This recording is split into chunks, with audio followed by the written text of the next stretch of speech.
What you see in this video is an explosive retraction of a 600 bar hydraulic cylinder, which had a bent cylinder shaft. First, we used chained blocks to pull the cylinder in. Both hydraulic connections were open and drained, but the cylinder shaft was bent, so it got stopped at about 80% in. We now took the decision of using pneumatic pressure to push the remaining 20% in. And in this video, you see how it suddenly moves, and the other side of the cylinder, where still, let's say, 10 liters of oil were, this oil is explosively expelled out and did not enter into the drum which we wanted it to enter.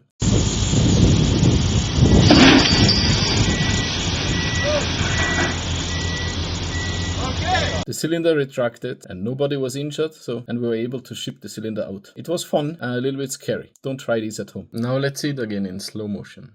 So we started the airflow and the pressure was building up, and we are at the 5 bar, 6 bar, 7 bar and now 8 bar, and it started moving.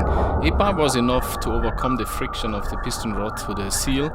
And you can see on the other side how that little bit of oil which was in there, maybe 10, maximum 15 liters, is spraying out.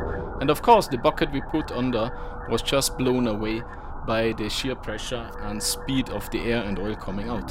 Hope you like this video.